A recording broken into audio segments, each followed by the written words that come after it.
I wanted to give a little background. First of all, Peter this morning spoke a lot about technology. I'd like to think I played no small part in that, being in his ear all the time, and he finally relented. And is now, this has now become a sort of a fixture in what we need to think about and talk about in this industry. As Peter mentioned, carriers have not always been thought of as sort of leading the innovation revolution within our industry. But he also talked about how that's changing, how they're realizing the need to meet the challenge. And so last November, there was a very interesting development that has actually not gotten, I don't think, that much attention. 5 of the world's 6 largest carriers said that they want to get together and develop joint data standards. And it's a really interesting development. I think we can all agree it's really critical what the carriers do in terms of driving, in terms of adopting digital, in terms of being on the forefront of technology. They operate the vessels. They are an irreplaceable part of all of this. So with that in mind, we have really, what I think is a really interesting talk coming up for you about some of the things that carriers across the board are kind of working on to make things easier for you, the customers. So with that in mind, I want you to bear 2 questions. One is, do shippers really look to carriers to drive innovation and digitization in this industry? Or is that something that that they look for software providers, of which we have many in the room? Is that, so who as customers of carriers are you sort of looking to drive that innovation? And secondly, what does data standardization and connectivity mean to you? And so think about those things as we bring out our keynote, our accelerator speaker today. And I'll be back in about 15 minutes after he wraps up to do some Q&A. So please get some questions in for us. He and I are eager to go through those. So with no further ado, I'd like to introduce our accelerator speaker today.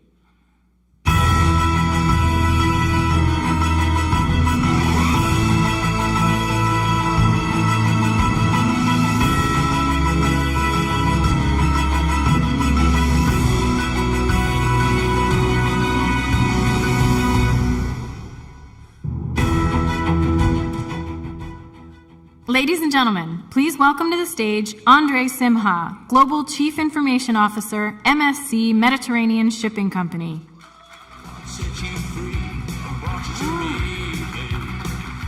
Well, thanks for, it's very loud. Thank you for sticking around. 2 difficult slots, the one just before lunch, but I think the one after lunch is even more difficult. So I'll try and keep you entertained for a few minutes, and then we'll have a little bit of time for some questions. So thank you for having me.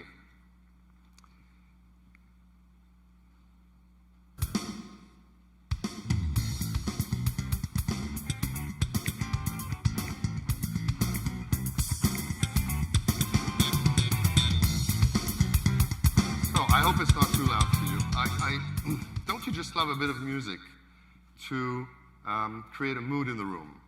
And in fact, there's a bunch of people in the industry that play instruments.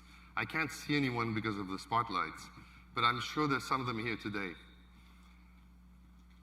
And yes, I am a musician. I play bass, I play guitar, and that's not a wig. It used to be like that. So I wonder what would happen if we actually had a pile of instruments here, and if everyone in the room grabbed an instrument and started playing. It would probably sound pretty bad and disorganized unless you're used to jamming with your friends. And everybody would probably be doing their own thing. So welcome to the magical world of digital in the shipping industry.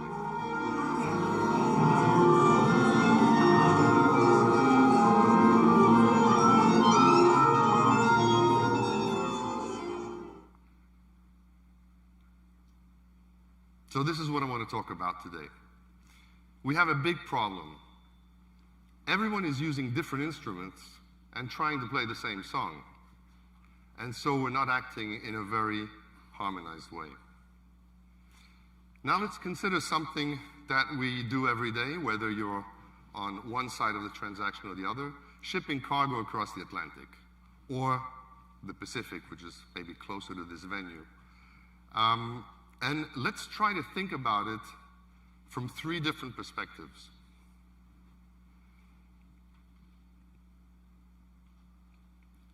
First, let's talk about our direct customers.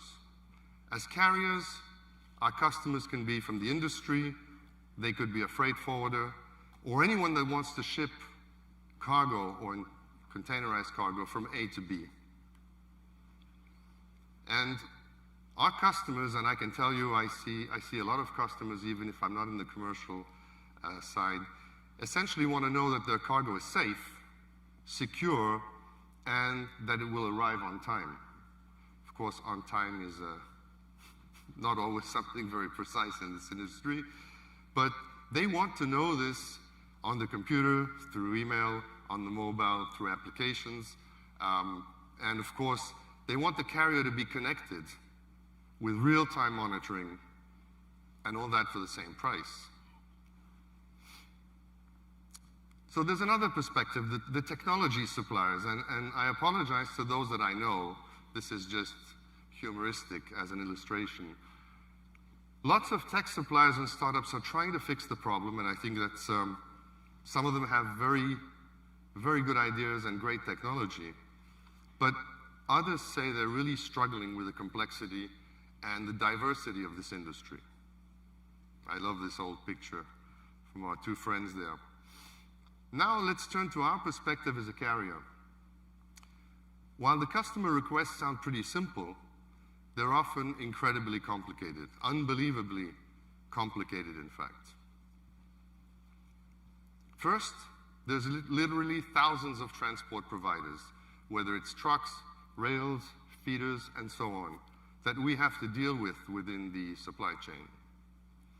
On top of this, there are thousands of ports, warehouses, depots, rail ramps, and other pieces in the supply chain infrastructure. And if it wasn't enough, there are hundreds of regulatory requirements, regulatory bodies, by country, industry, and by activity.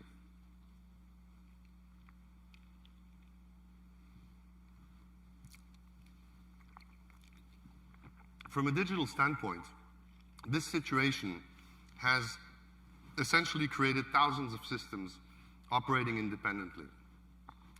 Our industry has differences in everything we do, although we're in the same business. Hardware, software differences, variations in terminology. Terminology is a big issue. Languages, regulatory requirements, and so on. Or back to the music analogy, for those of you who like that bit, if each player has a different instrument, a different sheet of music, written in a different format, how can we play together? This is supposed to be a happy customer looking for his update. So if we're the sole carrier from A to B, we can usually answer these questions. It's not an issue, but when the cargo leaves our hands, we need to make calls, we need to send emails to get the information about the whereabouts of a container. Maybe somebody needs to physically identify the box and then report back. We were discussing this earlier on with Fabio on the quality of the EDI we get from third parties. So these manual processes can be really messy and very inefficient. So from all 3 perspectives, customer, carrier, technology supplier, the problem is really one of diversity and scale. And we all seem to be lost in this maze, and we can't find each other. We don't know how to find each other. We've had this problem for a very long time, and we know that we are well behind a lot of other industries. I've heard people talking this morning about airlines and other industries. We are extremely behind in that respect. Within MSC, this is just the 1 minute about MSC, we're obviously trying to make our business more modern and more digital, whether it's converting legacy systems, building interfaces with the legacy systems so that they can talk to each other and provide our customers with the information they need.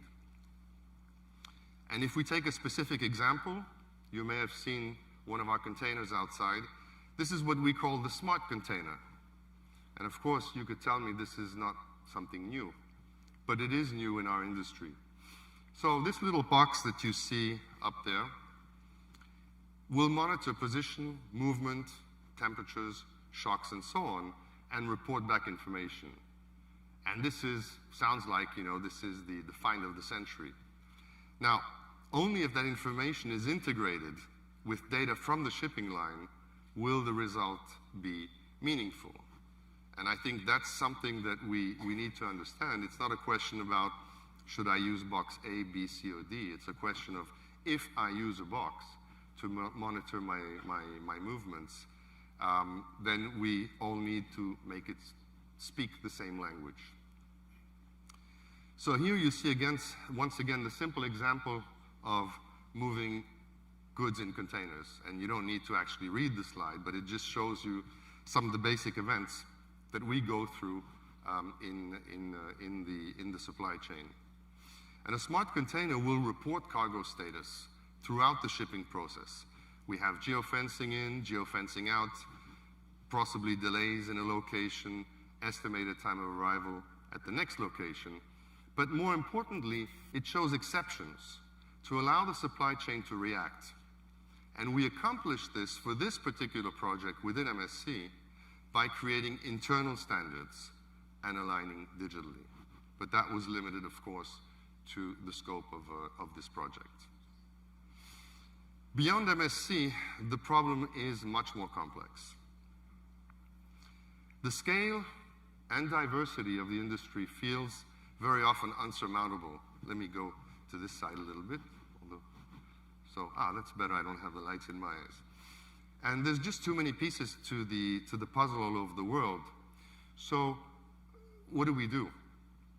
Well, right now, as Eric mentioned earlier on, we're pulling together some of the pieces of the puzzle. And as you may have recently seen in the news headlines, we intend, and I say intend, to form yet another association. Ha, ha, ha. So I put in my notes. But because I was expecting some noise in the room. But this one has a very clear focus. Digital carrier standards, or carrier digital standards. We weren't sure how to call it. But the idea is that at least from the carrier perspective, we would be playing off the same song sheet.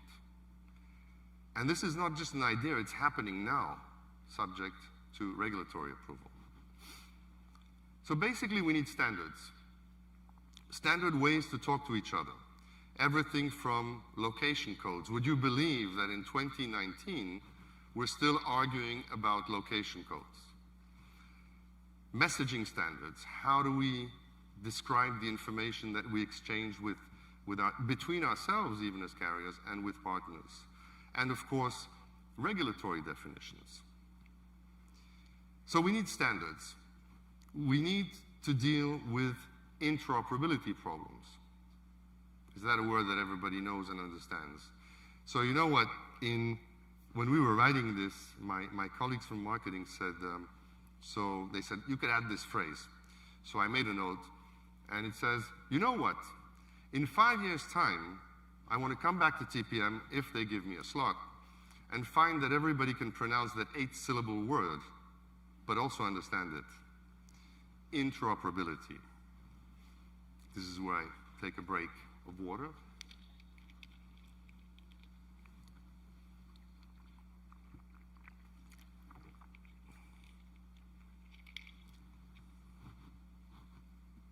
I'm sure now you all understand. So we need standards, and we also need standards to enable the introduction of technologies. You hear a lot about technology, about Internet of Things, blockchain, and probably in a couple of months there'll be some new ones, which very often are the old ones with a new name, so that we puzzle you and you think, oh, these guys are so clever. Sorry for the tech guys. But specifically, what we're trying to do is to target 2 or 3 standards for the industry within the next couple of months, as soon as we're up and running with the association. And of course, I'd like to be able to give you a timeline but I can't do that today, hopefully in the coming weeks. And again, this is nothing earth-shattering. This is news, but it's not really news. This situation is not unique at all. And in fact, standards is what has enabled other industries to move forward. Two examples, very simple ones that you will all say, oh yeah, of course, we knew that.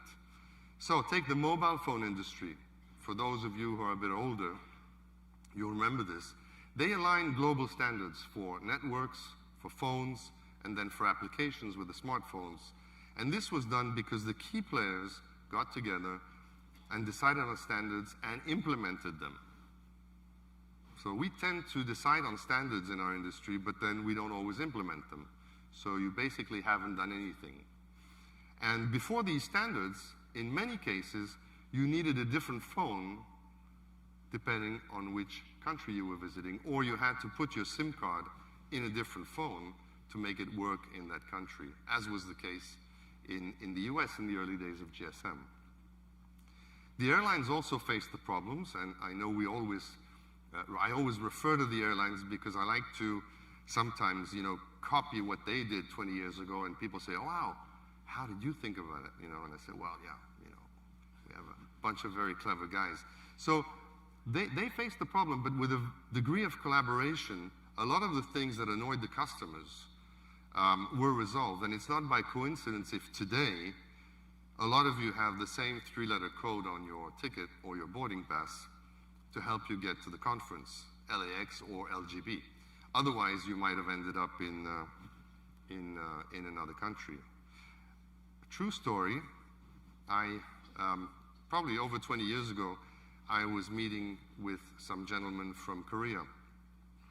And so they said, well, come to Geneva, we'll come and see you. And I said, great, okay. And I'm waiting for them in the office. I get a call, and the gentleman says to me, look, the taxi driver can't find your address. So I said, well, pass me the taxi driver. And so the guy speaks to me in Italian, and I knew a bit of Italian, of course, being with MSc. And essentially, these poor chaps had ended up in Genoa instead of Geneva. Even though we have different IATA codes, but you see how very simple things, when you look at it from a distance, can be extremely, extremely complicated. So next time we met in New York, that was much easier. So we believe that a standards-based approach benefits everyone, and I think this is a key message I'd like to give. From the perspective of the technology suppliers, and here you see Bill, with the standards, and Steve thinking, gee, no way, I'm going to do my own thing. From the perspective of the tech suppliers, they can create products that will work for all of us, the carriers and all the others in the industry. From the customer perspective, customers will benefit because they can get more products from the technology suppliers with hopefully in the future integrated digital information, at least in a standard way. And of course, as carriers, we also want to benefit by connecting to our customers and to the other actors in the cargo shipping process. And to do that, we're investing substantial efforts and time and money, of course, to bring the industry forward. And we'd like everybody to understand this point as we move forward together. And the word together is a very important one, in my opinion. Of course, maybe you're not a carrier and you're thinking, how do I fit in? What's in it for me? Don't you want my opinion? And the answer is yes, of course, we want everybody's opinion. And I can tell you, since we since we had a bit of PR in November, I have about 600 new friends on LinkedIn. Of course, I don't know them all, but what it means is that people are attracted to this idea of creating standards together. So the answer is yes, we want everybody's input, but we need to keep the decision makers to a manageable size, and so we can actually take decisions quickly and implement them. And again, something is very important to remember is you need to be able to implement them, not just decide upon standards. And we're doing this because we truly believe that solving this problem together will enable us to play beautiful music together in the future. On that note, nearly done. I have a lot of other tracks from one of my early albums, which I could play for you, but I think we should use the remaining time if you have any questions. So if Eric reappears on stage, we'll be happy to take some questions.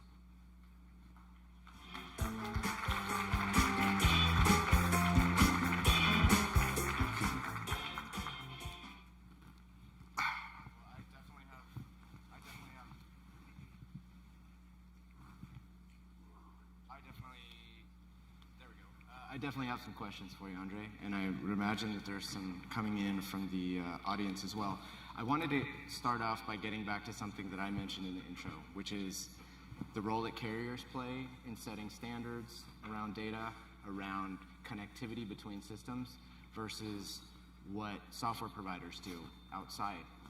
We've seen as you mentioned, we've seen a proliferation of startups. There's a bunch of established software providers. There's system-to-system communication, integration providers. What's the carrier's role within that environment where, you know, those software providers might say that's our role to kind of link all of these systems, even if the data standards are quite disparate? That's a good question. I can give you a short answer or a long one. I'll try the medium one. I think, you know, for having been doing this for over 30 years, trying to connect to different software providers, whether it's for customers or for third parties, the answer is we have to connect to all these entities, and if the software providers can agree between themselves, in the same way that in the computer industry somebody decided to create the floppy disk and then the 3.5-inch disk, and then it'll be a very easy job. But let's not forget that most of the data is coming from us.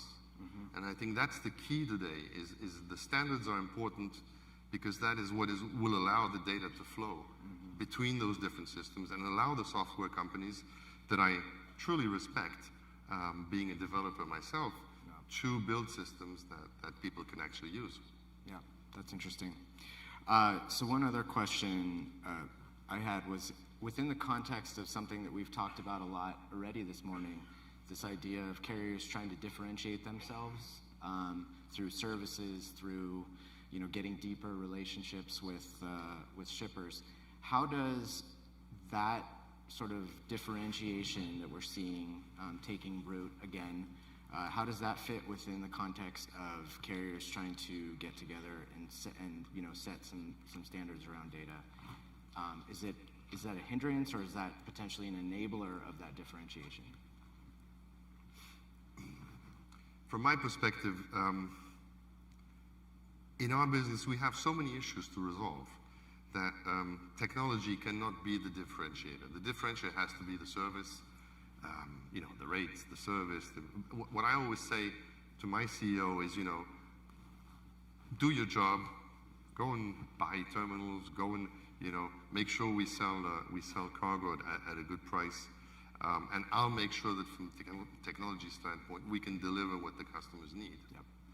But I really think that we're at a stage where technology can no longer be a differentiator. It won't work, and it hasn't worked in other industries. If you go to any airport today, you're going to be checking in on the same terminal around the world, and it's all standardized. But that doesn't mean that the airline cannot give you a better seat, a better meal, a better service, and so on. And I think that's what makes sense. So there'll be a base level of technology that shippers should get accustomed to and not expect to, for instance, pay extra for, quote unquote. That's just kind of... That's not exactly what I said. That was going to be my next question. Or I should say, part of what they would pay for is to get that base level of technology that they maybe have not been accustomed to in the past from carriers. Is that a better way to phrase it? That's a better way to phrase it. Okay, great. So we had a question come in from the audience about participation in this association. I'll just put it as the question asker posed it. We're talking about supply chain here, which obviously has multiple parties. How useful is it if it's only carriers, even if it's just initially, who are sort of getting together to decide on these standards versus having other parties involved from an early stage? Well, I think what makes sense, and why is it the carriers? Well, first of all, because we decided together with the CIOs of other companies, the techies, to get together and to look at our pain points. And pain points have multiple origins and multiple destinations, whether it's getting information from a third party, providing information to a third party, providing data to customers, and so on. And also trying to do it in a more streamlined way. If tomorrow, thanks to standards, we can simplify the way we connect to all these third parties, and I've been speaking to ports have been calling me and saying, this is a fantastic idea, because if you create a message that works for everyone, then I don't need to have 1,000 different connections. So I think we're leading it as carriers because we feel that we have maybe the strength to implement it, rather than just creating a standard and not having the critical mass to make it happen. Yeah. But it will cover every aspect, of course, with some priorities. That makes sense. So actually, to flip the question I had about technology companies, we had a question come in asking, what can technology companies do to assist carriers in successfully setting these standards that you laid out? Well, I think I had this discussion just a few minutes ago. I think that when software companies come to us, you have different companies. You have the software companies building ERPs, building systems for internal use, and you have what we call the startups, let's say, that have great ideas. As far as I'm concerned, and I'm very opinionated, I realize that, but they cannot come to us and give me the usual phrase with, we do this, and give me whatever data you have and I'll work it out. That does not make sense.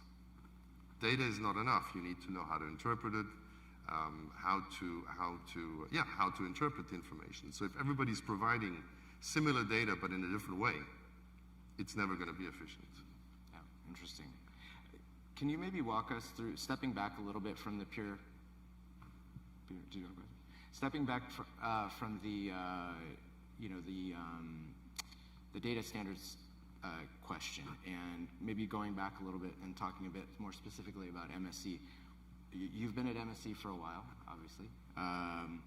How would you say the company's philosophy toward investing in technology versus investing in things like assets how would you characterize it traditionally, and have you noticed a change in the last 5 years? Sort of how would you walk us through how that's changed over the last 5 years or so? Yeah, we used to do things in a very simple way and try to find solutions,